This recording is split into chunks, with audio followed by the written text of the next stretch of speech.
Class में पढ़ेंगे। So let's start with the discussion of these questions. So these are like fairly good questions.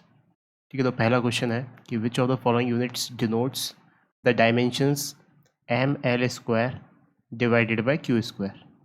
अच्छा, where Q denotes the electric charge. तो सबसे पहली बात तो इलेक्ट्रिक चार्ज फंडामेंटल तो होता नहीं है ना, 7 क्वांटिटीज़ में से नहीं होता, तो इसको करंट के टर्म्स में लिखना पड़ेगा। सो आईटी हो जाएगा सर। आईटी हो जाएगा। इट इज़ लाइक केजी, अगर मैं यूनिट लिखूँ इसकी केजी मीटर स्क्वायर, और नीचे आने वाला है एम्पियर स्क्वायर और टाइम का स्क्वायर यानी कि सेकेंड स्क्वायर।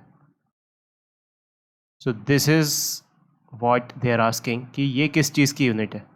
ठीक है, तो देखना ये एच क्या है, सबसे पहले तो ये समझते हैं, क्योंकि एच और वेबर के बारे में हमें कोई आइडिया नहीं है अभी। तो एच सेल्फ इंडक्टेंस या म्यूचुअल इंडक्टेंस की यूनिट होती है।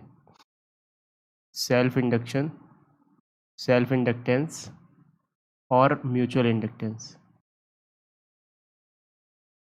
अभी ये सब क्या होते हैं सब अपन बाद में बताऊंगा मैं, बस अभी इतना समझ जाओ कि इनकी यूनिट होती है हेनरी। ठीक है, अच्छा इसको रिलेट करने वाला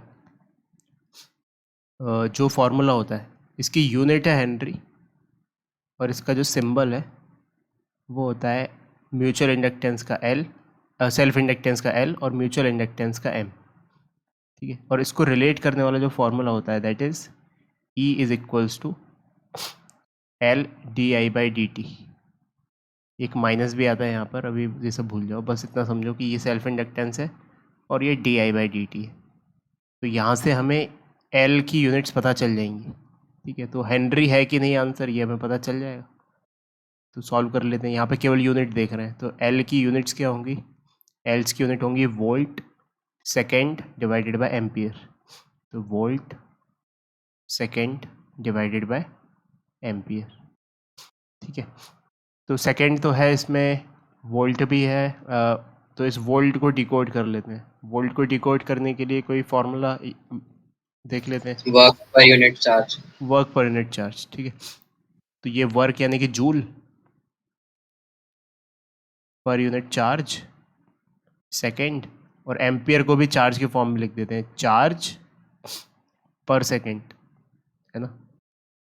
तो देखना ये जूल को अब उसमें लिख देते हैं उसके टर्म्स में, काइनेटिक एनर्जी या किसी के टर्म्स में, तो एम वी स्क्वायर, तो इसको लिखेंगे के जी, और V square will be metre metres. पर सेकेंड का स्क्वायर। ठीक है, तो यहाँ से पर सेकेंड कट गया, पर सेकेंड कट गया, के जी बचा, मीटर स्क्वायर बचा, और नीचे चार्ज का स्क्वायर बचा, तो यही बन गया, इसका आंसर डी हो गया। ये बात समझ में आ रही?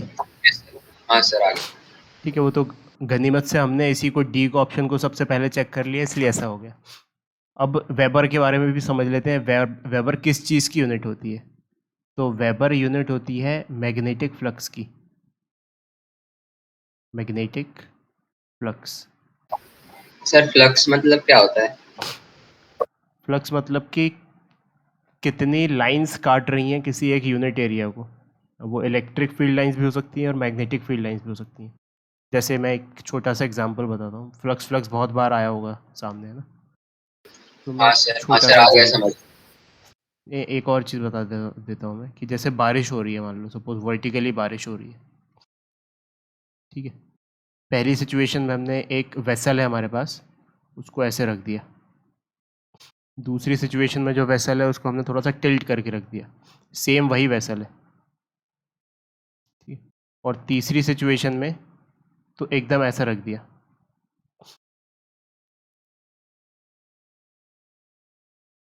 तो सबसे ज़्यादा पानी किस सिचुएशन में भरेगा, पहले में, दूसरे में पहली या तीसरे? सिचुएशन में।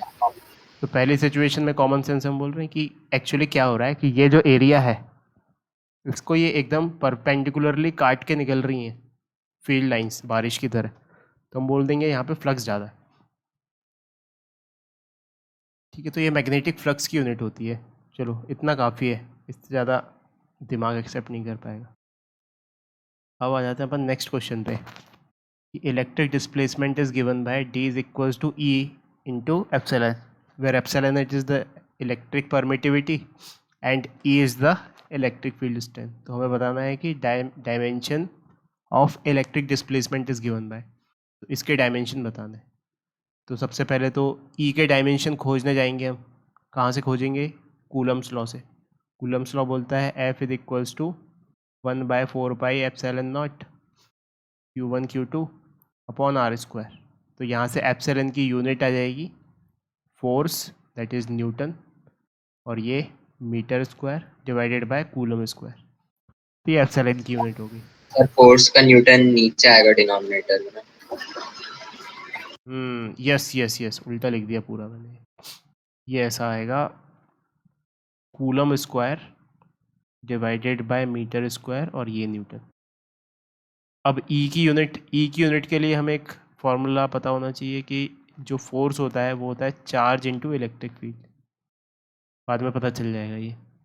तो यहाँ से हम इलेक्ट्रिक फील्ड के लिख देंगे, electric field will be Newton पर कूलम। अब इन दोनों का प्रोडक्ट करना है, इसका और इसका, मतलब इसको मल्टीप्लाई करना है इससे। तो न्यूटन से न्यूटन कट जाएगा, एक कूलम से कूलम कट जाएगा, तो it will be like coulomb per metre square. This is the dimension या units of epsilon naught into electric field. तो कूलम को लिख देंगे अब क्या, चार्ज I2 आई टी, तो आई यानी कि एम्पियर इंटू टी, और L two the power -2, L two the power -2 AT, ये सी आंसर हो गया इसका। हाँ सर। फिर आ गया नेक्स्ट कि if C velocity of light, H Planck's constant और G universal gravitational constant are taken as fundamental quantities then formula of masses. तो अब हमें ऐसा बोला है कि फंडामेंटल क्वांटिटीज इनको ले लेते हैं, सी को, एच को और जी को। तो हमें बताना है कि मास का फॉर्मूला क्या होता है। ठीक है, तो सबसे पहले तो वेलोसिटी वाला कोई फार्मूला लिख देते हैं। तो देखना, वेलोसिटी और एनर्जी को रिलेट करने वाला, तो energy is equals to half mv²। Planck's constant और एनर्जी को रिलेट करने वाला भी एक फार्मूला है, E is equals to H nu. ठीक है, तो यहाँ से हम अगर E और E के डायमेंशन को बराबर कर दें, so we can express this mass in terms of V and nu and H। तो इस न्यू को हटाना पड़ेगा, ठीक है, ये फ्रीक्वेंसी को हटाना पड़ेगा। एक और फार्मूला देख लेते हैं, ग्रेविटेशनल कांस्टेंट कहाँ से जनरेट होता है, force is equals to Gm1m2 यानी Gm² अपॉन R²। तो यहाँ से G जनरेट होता है।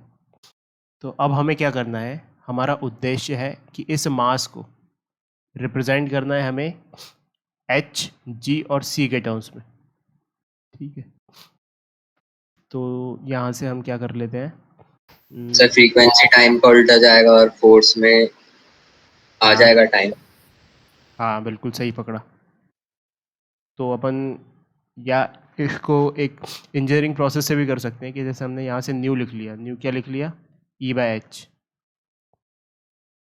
ठीक है, यानी लंबा हो जाएगा, यही तरीका सही है। तो एक काम करते हैं, इसको इससे रिलेट कर देते हैं सबसे पहले तो mv² केवल यूनिट्स रिलेट कर रहे हैं, is equals to H nu. तो यहाँ से m क्या आ गया, m आ गया h अपॉन c² और यहाँ से न्यू। अब न्यू को लाना है बस कुल मिला के g के टर्म्स में। तो फोर्स को उसके टर्म्स में लिखते हैं, एक्सेलरेशन के टर्म्स में। तो it will be mass into acceleration. Acceleration होता है velocity upon time, equals to G m² यानी कि kg², एक m से एक m कट जाएगा, डिवाइडेड बाय लेंथ का स्क्वायर। लेंथ के स्क्वायर को लिखे रहने देते हैं ऐसे ही, R²। तो g क्या बन गया यहाँ से,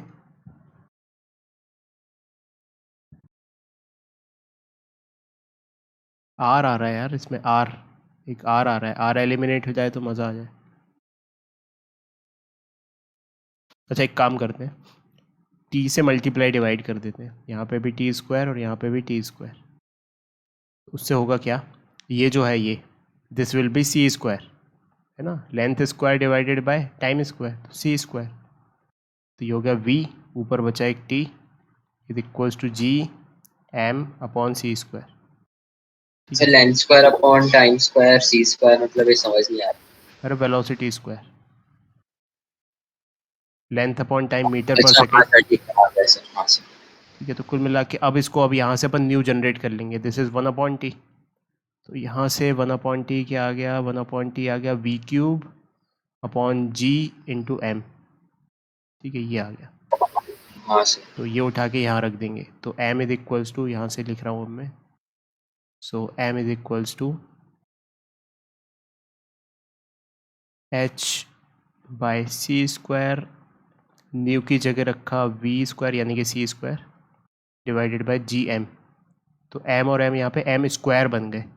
सो देखना m square is equals to h, c से c कट गया, c स्क्वायर से c स्क्वायर, तो h g to the power -1। तो अब इसको अंडर ए रूट होगा कर सर, देंगे। ए में ही सी h, जीरो है खाली। h की पावर हाफ, g की पावर -हाफ। h की पावर हाफ करना है और g की पावर -हाफ करना है। तो गड़बड़ हो रहा है। h की पावर हाफ आना चाहिए था और g की -हाफ आना चाहिए था।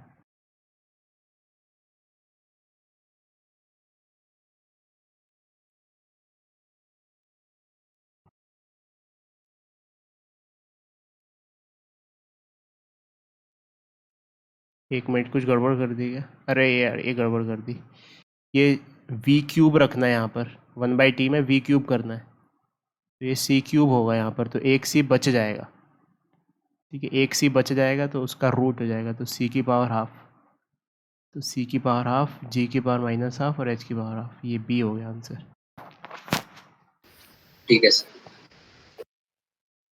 फिर the dimensional formula of entropy is, entropy का डायमेंशन फार्मूला।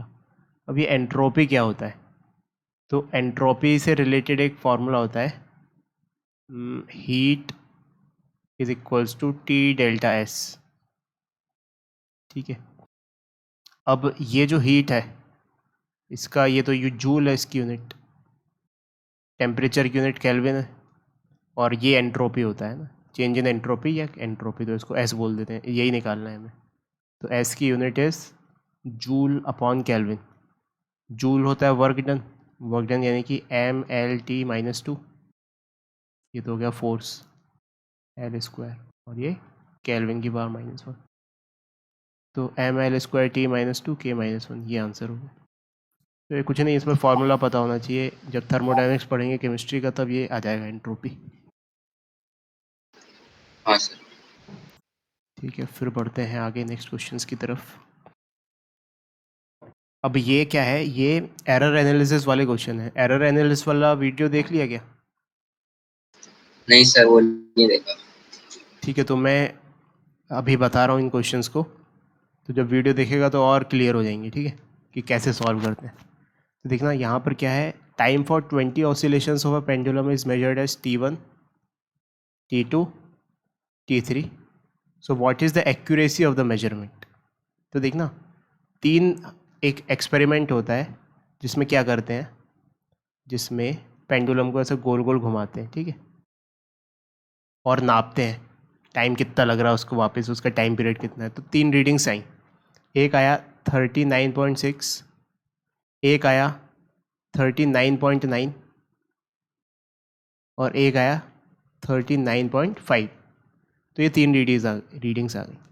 तो हम क्या करेंगे, इनका एवरेज ले लेंगे सबसे पहले। तो इन तीनों का एवरेज लिया, तो 6, कैलकुलेटर से कर देता हूँ मैं फटाफट, 39.6 plus 39.9 plus 35.5 divided sir by 3, 30.5 है। कितना आ जाएगा?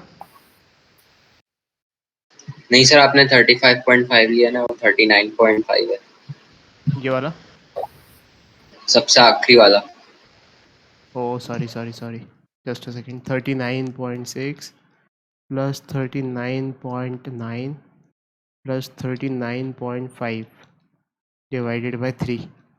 तो एवरेज जो निकल के आ रहा है वो आ रहा है 39.67। तो 39.7 कर लेते हैं, तो ये एवरेज निकल के आ रहा है। ठीक है, तो अब ये कितना दूर है एवरेज से?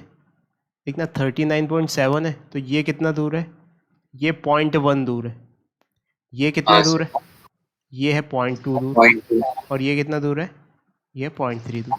तो 0.3। जितने ये रिस्पेक्टिव दूर है इनका भी एवरेज ले लेंगे, तो 0.1 प्लस 0.2 प्लस 0.3 डिवाइडेड बाय 3, तो ये हो गया 0.2। ठीक है, तो इनका जो एवरेज निकल के आया है वेरिएशन का, दैट इज़ 0.2। तो इसको रिपोर्ट कर देंगे हम प्लस माइनस 0.2 सेकेंड का, इसमें एक्यूरेसी, इतनी एक्यूरेसी से इसको कैलकुलेट कर रहे हैं। ये समझ में आया? हाँ सर। ये पूरा डिटेल में पढ़ाया मैंने इसमें, units and error and measurement में, तो देखिएगा तो समझ में आया। ये क्वेश्चन कर चुके ऑलरेडी हम। हाँ, अब ये there are atomic clocks capable of measuring the time with an accuracy of 1 part in 10 to the power 11. If two clocks are operated with precision, then after running 5000 years, these will record. क्या बोल रहा है वो कि अगर वो 10 to the power 11 second को नापेंगे तो उसमें 1 सेकेंड का एरर आएगा बस। तो 10 to the power 11 सेकेंड को नापने में 1 सेकेंड का एरर आ रहा है। लेकिन अब उसने क्या बोला, उसने बोला कि भाई अगर 5000 साल तक ये घड़ियाँ चल गई तो कितना डिफरेंस आएगा। तो सबसे पहले 5000 ईयर्स में देखते हैं कितने सेकेंड्स होते हैं। सो इट इज़ 5000 ईयर्स, इसको डेज में कन्वर्ट कर लिया 365, आवर्स में कन्वर्ट कर लिया 24, सेकेंड में कन्वर्ट कर लिया। So these many seconds it have to be operated. तो देखो इतने सेकेंड्स, इसको कैलकुलेट करके बोल देते हैं कि एक्स होगा। तो 10 टू द पावर 11 सेकेंड में कितना डिफरेंस आ रहा है, 1 सेकेंड का। तो 1 सेकेंड में कितना डिफरेंस आएगा, 1/10 टू द पावर 11 सेकेंड का। हाँ सर। तो x सेकेंड्स में कितना डिफरेंस आएगा, x/10 to the power 11 seconds का। ठीक है, हाँ सर। तो ये आंसर है x/10 टू द पावर 11। इसको कैलकुलेट कर लेंगे हम और फिर जो भी आएगा वो बता देंगे। समझ में आए यूनिटरी मेथड? हाँ सर, आ गया। ठीक है, सर उसके बाद एक्यूरेसी मतलब वही होता है क्या एक्यूरेसी इतना मतलब हाँ कितना एरर है। हाँ सर। ठीक है, match the following, take the relative strength of the strongest fundamental forces in nature as 1। तो सबसे ज़्यादा स्ट्रॉन्गेस्ट फंडामेंटल फोर्स जो होता है वो स्ट्रॉन्ग न्यूक्लियर फोर्स होता है। ठीक है, तो उसका 1 लेना है, तो इसका तो हो गया 1। सॉरी, तो ए को मैच करा दिया 1 से।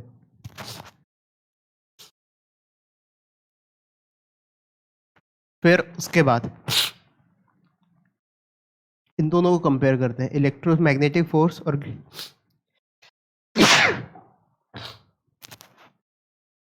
Just a second.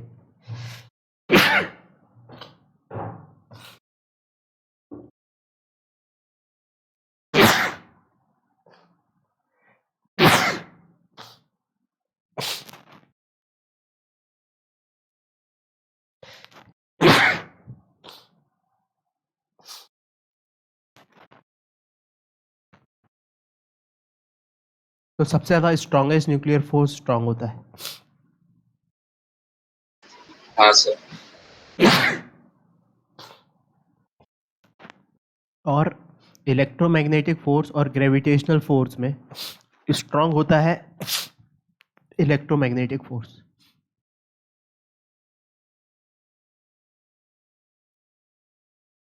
ये बात पता है क्या? नहीं सर। ठीक है, तो इसको तो बहुत ही इजी वे में हम समझ सकते हैं कि जैसे फॉर एग्जांपल हमारे पास एक कुछ कागज़ के टुकड़े पड़े होते हैं और हम कंघी से उसको, हम कंघी को चार्ज करके कागज़ के टुकड़े उठा और लगा देते हैं तो ऊपर उठ जाते हैं। ठीक है, तो हाँ सर, आ गया ऊपर उठे समझ जा गया। रहे हैं तो इसका मतलब इलेक्ट्रोमैग्नेटिक फोर्स ग्रेविटेशन को काउंटर कर दे रहा है ना। अब ये मत हाँ सोचना कि सर। हमने किसी बहुत ही हैवी ऑब्जेक्ट को तो नहीं उठा, तो उतना चार्ज हम बना भी नहीं पाते। तो कंपैरिजन पेपर के टुकड़ों से ही होगा, है ना। ऐसा मत कहना कि पूरी कॉपी क्यों नहीं उठ के आ जाती, अगर हम कंघी, तो उतना चार्ज ही नहीं होता कंघी में। कंघी में उतना ही चार्ज होता है जो कागज़ के टुकड़ों को ही इंड्यूस कर पाते हैं। ठीक है, तो देखना इलेक्ट्रोमैग्नेटिक फोर्स जो है, अच्छा ये वीक जो न्यूक्लियर फोर्स है ये सबसे वीकेस्ट होता है, तो इसको कर देते हैं अपन इसमें आई पे।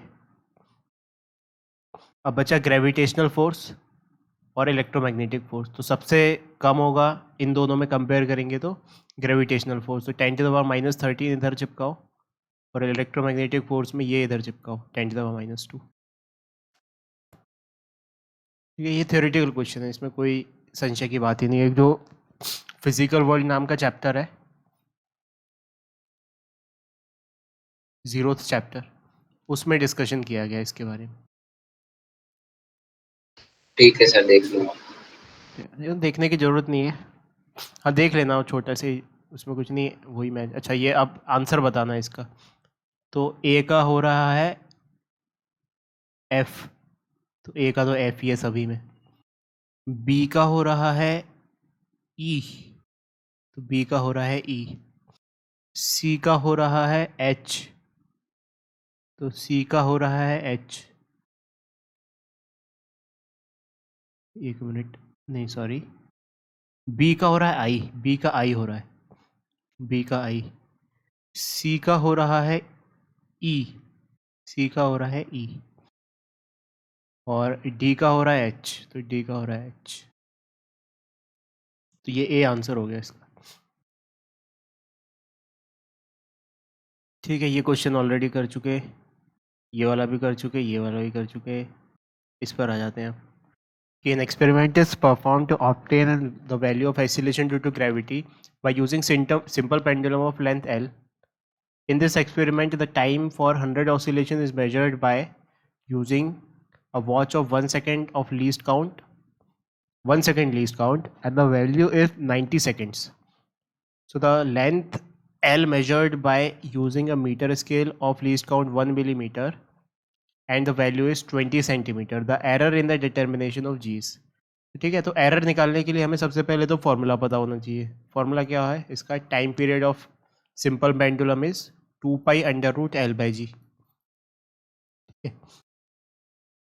तो अब क्या करना है इसमें, इसको ऐसे लिख लेना है, T is equals to 2π L⁻½ G⁻⁻½ तो 2π तो कांस्टेंट है, इसमें कोई एरर नहीं आएगा, तो हम फ्रैक्शनल एरर लिखेंगे अगर, तो टाइम में फ्रैक्शनल एरर होगा ΔT/T is equals to, L में फ्रैक्शनल एरर होगा ΔL/L और जी में फ्रैक्शनल एरर होगा ΔG/G। तो टी की पावर 1 है तो यहाँ 1 आएगा, एल की पावर हाफ है तो यहाँ हाफ आएगा, और जी की पावर -½ है तब भी यहाँ हाफ ही आएगा, क्योंकि एरर एड ऑन होते हैं, कम नहीं होते एरर्स। जैसे ही हम एरर का पहला लेक्चर देखेंगे उसमें समझ में आ जाएगा कि एरर्स ऐड क्यों नहीं होते, उसमें कम मतलब एरर्स सब्सट्रैक्ट क्यों नहीं होते, ऐड ही क्यों होते हैं। तो यहाँ पे -½ नहीं, हाफ ही लगाना है।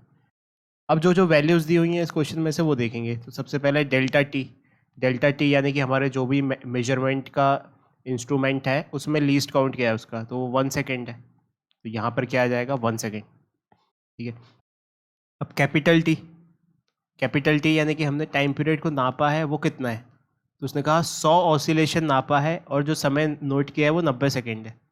टाइम पीरियड तो एक ऑसिलेशन का होता है, 100 ऑसिलेशन में जो समय आ रहा है वो 90 सेकेंड आ रहा है, लेकिन हमें तो एक ऑसिलेशन का चाहिए। एक ऑसिलेशन का कितना होगा 90/100, 91। तो दिस इज टी 0.9। तो यहाँ पर क्या लिख देंगे 0.9 इज इक्वल्स टू हाफ, तो हाफ है ΔL यानी कि हमारे मेजर करने गए लेंथ मेजर करने वाले का लीस्ट काउंट यानी कि 1 मिलीमीटर, तो 1 मिलीमीटर को सेंटीमीटर में लिख देते हैं 0.1, क्योंकि L की वैल्यू सेंटीमीटर में दी हुई है। L लिख दिया यहाँ पर 20 प्लस हाफ ΔG हमें क्या निकालना है, the error in determination of G would be, तो ΔG तो हमें निकालना है, तो ΔG इज ΔG। अच्छा ΔG/G लिख देते हैं, G की वैल्यू हमें 9.81 नहीं रखनी है यहाँ पे, है ना, क्योंकि परसेंटेज एरर पूछा है। इसका मतलब our answer is ΔG/G into 100, this is our answer. तो इस इक्वेशन से हम ΔG/G कैलकुलेट कर लेंगे, तो कर ही लेते हैं चलो। तो ये हो गया हमारे पास 10/9 माइनस 1/200 को कर दिया 400, ठीक है, मल्टीप्लाइड बाय 2 कर दिया तो ये हो गया हमारे पास डेल्टा जी बाय जी, और 100 से मल्टीप्लाई कर दिया तो ये हो गया 200। ये हो गया हमारे पास 2000 डिवाइडेड बाय 9 माइनस 1/2, ठीक है। तो इसको सॉल्व करते हैं अपन, कुछ गड़बड़ लग रहा है। 2000 डिवाइडेड बाय 9 ये कैसे होगा, एक मिनट, 200 क्यों किया मैंने यहाँ पे, क्योंकि यहाँ पे 100 किया, हाँ सही तो है। तो 2000 बाय 9 इस 222 होता है माइनस हाफ, एक मिनट कुछ गड़बड़ कर दी है यहाँ पर,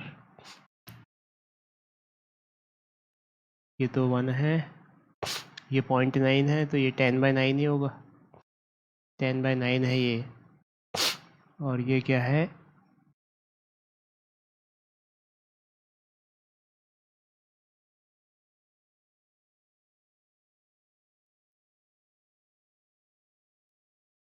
टेन बाई 9 ही होगा ये, और ये हो गया है 0.1/40, 0.1/40 यानी कि 1/400, इसमें भी कोई दिक्कत नहीं है।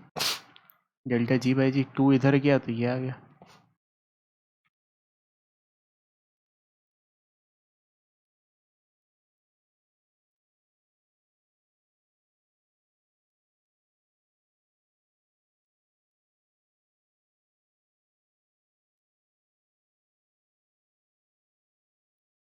अरे एक गड़बड़ कर दी, देखो क्या गड़बड़ कर दी यहाँ पर, देखना ये बोल रहा है 1 सेकेंड का लीस्ट काउंट है, तो 1 सेकेंड का लीस्ट काउंट 100 ऑसिलेशन में 90 सेकेंड्स नप के आ रहे हैं, तो 1 सेकेंड लीस्ट काउंट 100 ऑसिलेशंस में 1 सेकेंड का लीस्ट काउंट है, ठीक है। तो इसका मतलब यहाँ पर भी 1/100 आना चाहिए। ये बात समझ में आ रही कल्पेश, क्या गलती कर रहे हैं अपन कि सर एक और बार बता दो। हमने क्या 100 ऑसिलेशन में 90 सेकेंड नापे, मतलब 100 ऑसिलेशन के लिए लीस्ट काउंट 1 सेकेंड था, जो घड़ी में हाँ से सर। नापना शुरू किया, तो 100 ऑसिलेशन के लिए लीस्ट काउंट 1 सेकेंड था, लेकिन यहाँ तो हम एक ऑसिलेशन के लिए लिखना चाहते हैं डेल्टा टी बाई टी, इसलिए 1/100 यहाँ भी करना पड़ेगा। हाँ सर, हाँ सर आ गया। इट विल बी 1/90,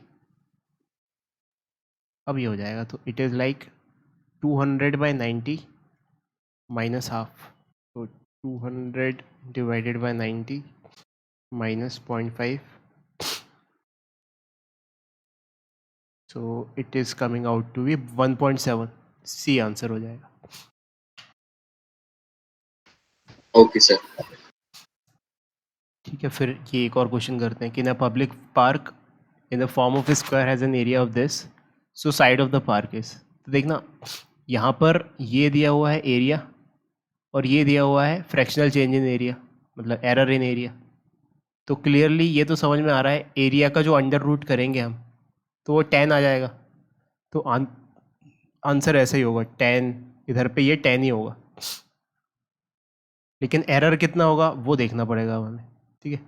तो एरिया का फॉर्मूला क्या होता है, एरिया का फॉर्मूला होता है साइड का स्क्वायर, तो एरिया इज एल स्क्वायर, तो यहाँ पे delta A by A is equals to 2 delta L by L, ये समझ में आया। हाँ सर। ठीक है, तो डेल्टा ए अब निकाल, ये डेल्टा ए दिया हुआ है 0.2, तो this is 0.2 divided by A, area दिया हुआ है 100 is equals to 2 delta L निकालना है, delta L divided by L, L is 10, so ये सॉल्व हो के आया delta L 0.1 divided by 10 that is 0.01, so fractional error in length is 0.01, तो ए आंसर हो जाएगा। Okay sir. सिमिलरली ये भी a function y is equals to x cube is approximately the approximate value of the function at x is equals to 2.001 is possibly, तो बताना है हमें कि अगर हम x की वैल्यू यहाँ पे 2.0001 रखेंगे तो क्या होगा, ये बात समझ में आ रही। देखिए हाँ सर। कुछ नहीं, इसमें y is equals to X cube किया, तो अब देखना हम ऐसे करते थे डेल्टा एक्स बाय एक्स, या बहुत ही कम छोटा हो तो इसको डी एक्स भी कर सकते हैं, तो डिफ्रेंशिएट कर देते हैं इसे। तो देखना D Y by D X is nothing but 3x²। तो D Y is equals to 3x² D X. So this is what change in Y, और ये चेंज इन एक्स। तो चेंज इन वाई कितना दिया, चेंज इन एक्स दिया हुआ है 0.0001, D X is given as 0.0001, तो यहाँ पे रख दिया। तो देखना ये हुआ 3 × x², क्या है, x है 2, सो 2², डी एक्स है 0.0001, तो यहाँ से डी वाई निकल के आएगा। सो 3 तो 3 है, 2 × 2 4, 4 3 12, 12 × 0.0001, तो दिस इज 0.0012। ठीक है, तो क्यूब करेंगे तो 8 के तकरीबन आएगा, और 8 में कितना जोड़ना है, इतना। तो आंसर क्या हो जाएगा, सी। हाँ सर आ गया सर, मैं तो ऐसे ही डायरेक्ट ही कर रहा था क्यूज का। हाँ नहीं, डायरेक्ट में दिक्कत हो जाएगी बहुत। हाँ सर। ठीक है, फिर आ जाते हैं the relative error in the determination of surface area of a sphere is alpha. ठीक है, so the relative error in its volume is, तो जो रिलेटिव एरर उसके सरफेस एरिया में है वो अल्फा के बराबर है, यानी कि delta A by A is alpha, where A is the surface area of the sphere. तो हमें बताना है कि उसके वॉल्यूम में क्या होगा, what will be delta V by V, ये बताना है। ठीक है, तो सरफेस एरिया का फॉर्मूला लिखते हैं सबसे पहले, that is 4πr²। So volume का फॉर्मूला भी लिख लेते हैं, दैट इज़ 4/3πr³। अब यहाँ पे फ्रैक्शनल चेंज देखते हैं, delta A by A is equals to 4 तो कांस्टेंट है, पाई भी कांस्टेंट है, तो फ्रैक्शनल चेंज किसका आएगा, केवल रेडियस का, तो 2 डेल्टा आर बाई आर। यहाँ से वॉल्यूम का लिखते हैं, delta V by V is equals to 4/3 constant है, पाई भी कांस्टेंट है, तो यहाँ से आ जाएगा 3 delta R by are.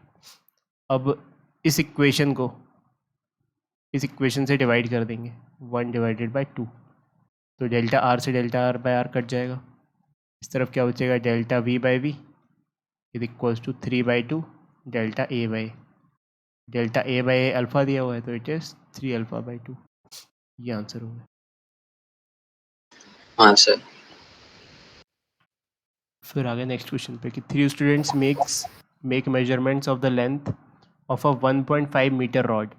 Each student reports an uncertainty estimate representing the independent random error applicable to the measurement। तो अलाइस ने कहा कि जब वो 2 मीटर का स्केल यूज़ करती है तो जो एरर है वो ±2 मिलीमीटर आता है। बॉब ने कहा कि 2 मेजरमेंट्स लिए उसने और दोनों ±2 मिलीमीटर के अंदर आए, विच ही एड्स टुगेदर। उसके बाद तीसरी क्रिश्चियना ने कहा कि 2 measurements using machinist measure rule each within ±1 millimetre which she adds together. ठीक है, so the students teacher prefers measurements that are likely to have less percentage relative error, so which is the correct order of preference। तो teacher ने कहा कि उसको चाहिए जो सबसे कम लेस परसेंटेज रिलेटिव एरर हो, वो चाहिए उसे।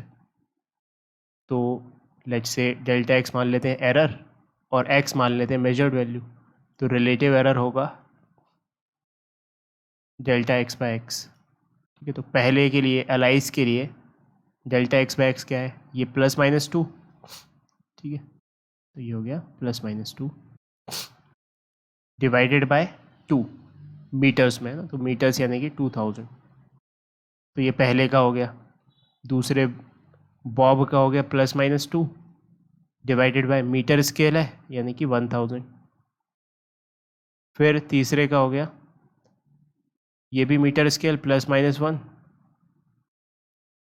Divided by 1000। ठीक है, तो सबसे कम किसकी वैल्यू है, तो देखना ये भी 1/1000 है, ये भी 1/1000 है, बी तो गया काम से ना, इसकी सबसे ज़्यादा एरर आ रहा है, तो ये सबसे लास्ट में आएगा। अब ए और सी के बीच में से टाई हुआ है, ठीक है, तो अब किसका करें भाई, ए को ज़्यादा अच्छा माने या सी को ज़्यादा अच्छा माने? तो देखना ए ने एक ही मेजरमेंट लिया है, सिंगल मेजरमेंट, जबकि सी ने 2 मेजरमेंट लिए। तो जो ए ज़्यादा को मान लेते हैं। नहीं, जो ज़्यादा मेजरमेंट करके रिपोर्ट करता है वैल्यू, जिसका अच्छा एक्यूरेट डेटा आता है, जैसे फॉर एग्जांपल मैं तुझे एक एग्जांपल देता हूँ कि तो दो वैक्सीन चल रही हैं कोविड की, एक कोवैक्सीन एक कोविडशील्ड। अब जैसे मैंने कहा कि दोनों के डेटा बहुत ज़्यादा, मतलब कोविडशील्ड का डेटा बहुत है, मतलब कि इतने लोगों को लग चुकी है वो, कुछ 10 करोड़ लोगों को, लेकिन कोवैक्सीन लगी है 5 करोड़ लोगों को ही। तो ज़्यादा एक्यूरेट डेटा किसका आएगा, जिसके ज़्यादा डेटा अवेलेबल हो। तो इसलिए क्रिस्टीना का यहाँ पर 2 मेजरमेंट है और इसका एक ही मेजरमेंट है, तो हम इसको ज़्यादा हाँ तवज्जो देंगे। तो सबसे ज़्यादा तवज्जो मिलेगा सी को, फिर मिलेगा ए को, फिर मिलेगा बी को। ये आंसर हो जाएगा सी ए बी।